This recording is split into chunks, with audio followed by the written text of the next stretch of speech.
Hello everyone, I'm back. I'm reading The Phantom Tollbooth by Norton with illustrations by Jules Pfeiffer, and this is Chapter 2, Beyond Expectations. And this is Milo now. We're back where he's gone through the toll booth. Suddenly he found himself speeding along an unfamiliar country highway, and as he looked back over his shoulder, neither the toll booth nor his room nor even the house was anywhere in sight.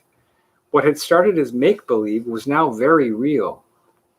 What a strange thing to have happen, he thought, just as you may be thinking right now.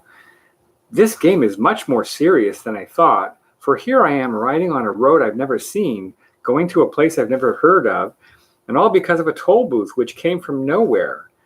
I'm certainly glad that it's a nice day for a trip, he concluded hopefully, for at the moment, this was the one thing he definitely knew. The sun sparkled, the sky was clear, and all the colors he saw seemed to be richer and brighter than he'd ever remember. The flowers shone as if they'd been cleaned and polished, and the tall trees that lined the road shimmered with silvery green. Here's a picture of Milo in the new land. Welcome to Expectations, said a carefully lettered sign on a small house at the side of the road. Information, predictions, and advice cheerfully offered. Park here and blow horn. With the first sound from the horn, a little man in a long coat came rushing from the house, speaking as fast as he could and repeating everything several times. My, welcome, welcome, welcome, welcome to the land of expectations, to the land of expectations, to the land of expectations. We don't get many travelers these days. We certainly don't get many travelers these days. Now, what can I do for you? I'm the weatherman. Here's the weatherman. Is this the right road for Dictionopolis? Asked Milo, a little bowled over by the effusive greeting. Well now, he began again. I don't know of any wrong road to Dictionopolis, so if this road does go to Dictionopolis at all, it must be the right road, and if it doesn't, it must be the right road to somewhere else, because there are no wrong roads to anywhere. Do you think it will rain? I thought you were the weatherman, said Milo, very confused. Oh no, said the little man. I'm the weatherman, not the weatherman. For after all, it's more important to know whether there will be weather than what the weather will be. And with that, he released a dozen balloons that sailed off into the sky. Must see which way the wind is blowing, he said, chuckling over his little joke, and watched them disappear in all directions. What kind of place is Expectations? Inquired Milo, unable to see the humor and feeling very doubtful of the little man's insanity. Good question, he exclaimed. Expectations is the place you must always go to before you get to where you're going. Of course, some people never go beyond expectations, but my job is to hurry them along whether they like it or not.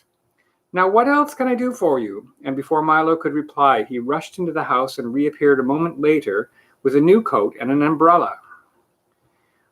I think I can find my own way, said Milo, not at all sure that he could. But since he didn't understand the little man at all, he decided that he might as well move on, at least until he met someone whose sentences didn't always sound as if they would make as much sense backwards as forwards. Splendid, splendid, splendid, exclaimed the weatherman. Whether or not you find your own way, you're bound to find some way. If you happen to find my way, please return it, as it was lost years ago. I imagine by now it's quite rusty. You did say it was going to rain, didn't you? And with that, he opened the umbrella and looked up nervously. I'm glad you made your own decision. I do so hate to make up my mind about anything, whether it's good or bad, up or down, in or out, rain or shine. Expect everything, I always say, and the unexpected never happens. Now please drive carefully. Goodbye, goodbye, goodbye, His last goodbye was drowned out by an enormous clap of thunder. And as Milo drove down the road in the bright sunshine, he could see the weatherman standing in the middle of a fierce cloudburst that seemed to be raining only on him. The road dipped now into a broad green valley and stretched toward the horizon. The little car bounced along with very little effort, and Milo had hardly to touch the accelerator to go fast as he wanted. He was glad to be on his way again. It's all very well to spend time in expectations, he thought, but talking to that strange man all day would certainly get me nowhere. He's the most peculiar person I've ever met, continued Milo, unaware of how many peculiar people he would shortly encounter. As he drove along the peaceful highway, he soon fell to daydreaming and paid less and less attention to where he was going. In a short time, he wasn't paying any attention at all, and that is why, at a fork in the road, when a sign pointed to the left, Milo went to the right, along a route which looked suspiciously like the wrong way. Things began to change as soon as he left the main highway. The sky became quite gray, and along with it, the whole countryside seemed to lose its color and assume the same monotonous tone. Everything was quiet, and even the air hung heavily. The birds sang only gray songs, and the road wound back and forth in an endless series of climbing curves. Mile after mile after mile after mile he drove, and now gradually the car went slower and slower until it was hardly moving at all. It looks as though I'm getting nowhere, yawned Milo, becoming very drowsy and dull. I hope I haven't taken a wrong turn. Mile after mile after mile after mile, and everything became grayer and more monotonous. Finally, the car just stopped altogether, and hard as he tried, it wouldn't budge another inch. I wonder where I am, said Milo in a very worried tone.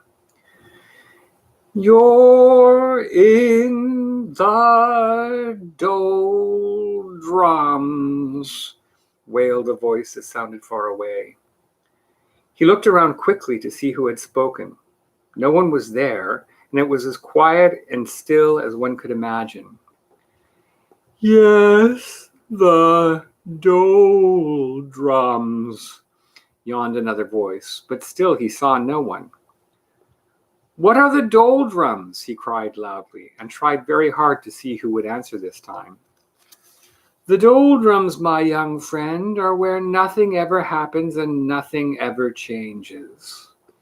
This time the voice came from so close that Milo jumped with surprise, for sitting on his right shoulder, so lightly that he hardly noticed, was a small creature exactly the color of his shirt. Here's people in the doldrums.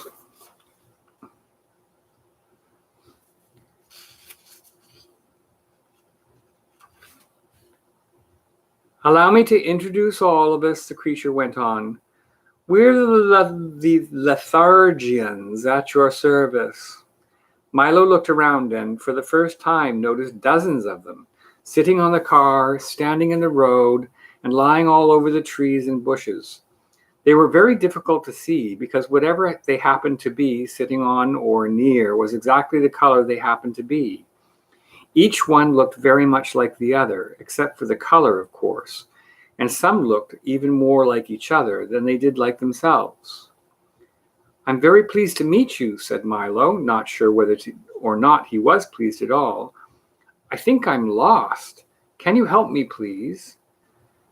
Don't say think, said one sitting on his shoe, for the one on his shoulder had fallen asleep. It's against the law. And he yawned and fell off to sleep too. No one's allowed to think in the doldrums, continued a third, beginning to doze off. And as each one spoke, he fell off to sleep, and another picked up the conversation with hardly any interruption. Don't you have a rule book? It's Ordinance 175389J. Milo quickly pulled the rule book out from his pocket, opened the page, and read, Ordinance 175389J. It shall be unlawful, illegal, and unethical to think. Think of thinking, surmise, presume, reason, meditate, or speculate while in the doldrums. Anyone breaking this law shall be severely punished. That's a ridiculous law, said Milo quite indignantly. Everybody thinks. We don't, shouted the Lethargians all at once. And most of the time you don't think. said a yellow one sitting in a daffodil. That's why you're here. You weren't thinking, and you weren't paying attention either. People who don't pay attention often get stuck in the doldrums. And with that, he toppled out of the flower and fell snoring into the grass. Milo couldn't help laughing at the little creature's strange behavior, even though he knew it might be rude. Stop that at once, ordered the plaid one, clinging to his stocking. Laughing is against the law. Don't you have a rule book? It's Local Ordinance 574381W. Opening the book again, Milo found Ordinance 574381W. In the doldrums, laughter is frowned upon, and smiling is permitted only on alternate Thursdays. Violators shall be dealt with most harshly. Well, if you can't laugh or think, what can you do? Asked Milo. Anything as long as it's nothing, and everything as long as it isn't anything, explained another.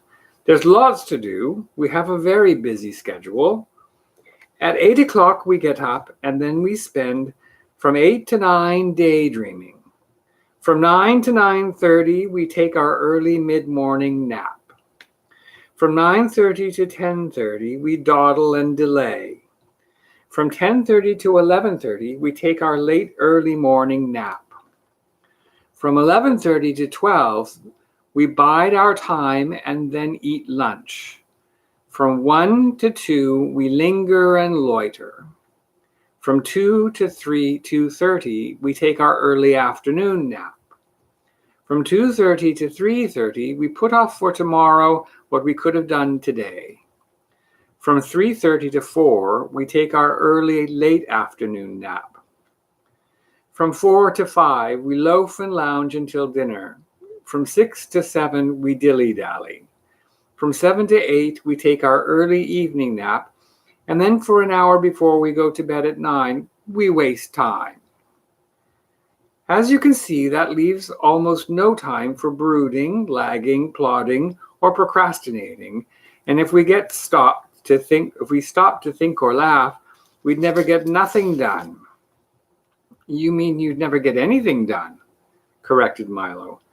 We don't want to get anything done, snapped another angrily. We want to get nothing done, and we can do that without your help. You see, continued another in a more conciliatory tone, it's really quite strenuous doing nothing all day. So once a week we take a holiday and go nowhere, which was just where we were going when you came along. Would you care to join us? I might as well, thought Milo. That's where I seem to be going anyway. Tell me, he yawned, for he felt really ready for a nap now himself. Does everyone here do nothing? Everyone but the terrible watchdog, said two of them, shuddering in chorus. He's always sniffing around to see that nobody wastes time. A most unpleasant character. The watchdog, said Milo quizzically. The watchdog, shouted another, fainting from fright, for racing down the road, barking furiously and kicking up a great cloud of dust, was the very dog of whom they had been speaking. Here's a picture of the watchdog. Run! Wake up! Run! Here he comes! The watchdog! Great shouts filled the air as the lethargians scattered in all directions and soon disappeared entirely. Ralph! Exclaimed the watchdog as he dashed up to the car, loudly puffing and panting. Milo's eyes opened, for there in front of him was a large dog with a perfectly normal head, 4 feet, and a tail, and the body of a loudly ticking alarm clock. What are you doing here? Growled the watchdog. Just killing time, replied Milo apologetically. You see, killing time, roared the dog, so furiously that his alarm went off. It's bad enough wasting time without killing it. And he shuddered at the thought. Why are you in the doldrums anyway? Don't you have anywhere to go? I was on my way to Dictionopolis when I got stuck here, said Milo. Can you help me? Help you? You must help yourself, the dog replied, carefully winding himself with his left hind leg. I suppose you know why you got stuck. Here's the dog rewinding himself. I guess I just wasn't thinking, said Milo. Precisely, shouted the dog as his alarm went off again. Now you know what you must do. I'm afraid I don't, admitted Milo, feeling quite stupid. Well, continued the watchdog impatiently, since you got here by not thinking, it seems reasonable to expect that in order to get out, you must start thinking. And with that, he hopped onto the car. Do you mind if I get in? I love automobile rides. Milo began to think as hard as he could, which was very difficult since he wasn't used to it. He thought of birds that swim and fish that fly. He thought of yesterday's lunch and tomorrow's dinner. He thought of words that began with J and numbers that ended in 3. And as he thought, the wheels began to turn. We're moving, he shouted happily. Keep thinking, scolded the watchdog. The little car started to go faster and faster as Milo's brain whirled with activity, and down the road they went. In a few moments, they were out of the doldrums and back on the main highway. All the colors had returned to their original brightness, and as they raced along the road, Milo continued to think of all sorts of things, of the many detours and wrong turns that were so easy to take, of how fine it was to be moving along, and most of all, of how much could be accomplished with just a little thought. And the dog, his nose in the wind, just sat back, watchfully ticking. And that's the end of chapter 2. I hope you enjoyed that. Next time I'll be back with chapter 3, which is Welcome to Dictionopolis. That's not near the end of the book. So I hope you enjoyed that. And if you did, please hit like and subscribe in the section below. Always feel free to leave comments. You can hit the notification bell if you'd like to be notified when I'm doing another reading, which might be in a couple days. And everybody take care, and I hope you're doing well. Bye-bye for now.